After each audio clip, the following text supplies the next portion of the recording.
friends, Jan at the Moline Library here. Today we're going to be making the stress relief squeeze ball that is part of the May craft kit. You will need the little bag of water beads that was in your packet, 1 or 2 balloons included in your packet.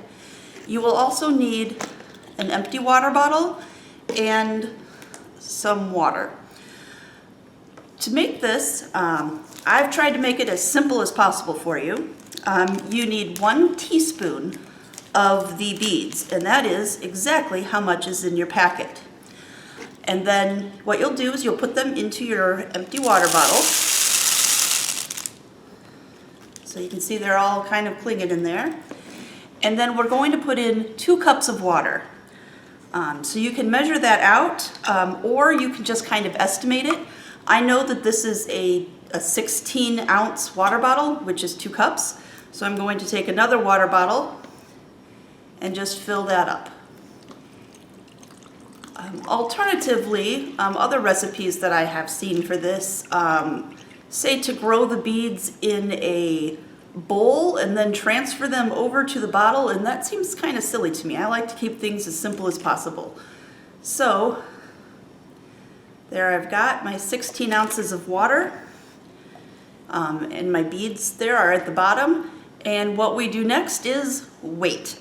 It can take up to 6 hours for these beads to fully expand. So I'm going to give it a little bit of time and we will check back in a little while.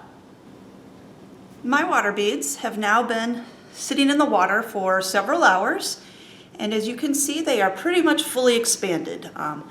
You will know that they are fully expanded when they get to just about the top of your bottle there. So the next thing that we want to do is to kind of siphon off most of the extra water. I'm going to do that by just kind of pouring it into an extra cup. Try to not let most of the beads come out, which they want to. So I'm just kind of pouring it, using my finger to make sure the beads don't come out. If they do, that's no big deal. We can just fish them out of our cup later. All right. Next, you're going to take one of the balloons and blow it up about halfway. I recommend stretching the balloon out before you start blowing it. That helps it inflate a little easier.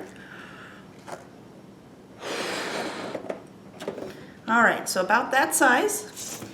And then we need to put the balloon over the lip of the water bottle.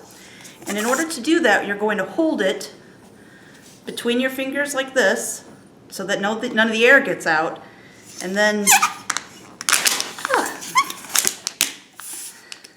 slip it on the top, just like that. And if a little bit of air comes out while you're doing it, that's not a big deal. And then you're just going to tip over the jar and let the beads fall in. In my instructions, I made just 1 big one, so you can kind of see how that looks. Today I'm going to try to do about half in each of the 2 balloons that I have. So once I've got that, I'm just going to take it off and let the air out and make sure none of the beads are in the neck of the balloon, and then just tie it off. Maybe. Easier said than done.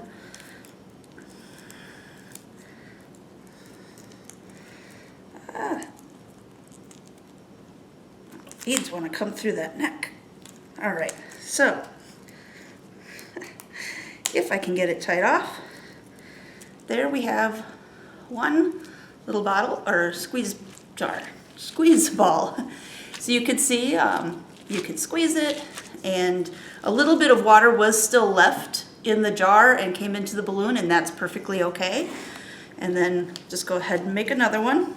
Okay, so I've got the balloon filled up and I'm squeezing the neck between my fingers and getting it over there. All right. And then as you can see, I need to kind of shake it or squeeze it a little bit to get all of them in there. Whoop. And then take it off of the bottle.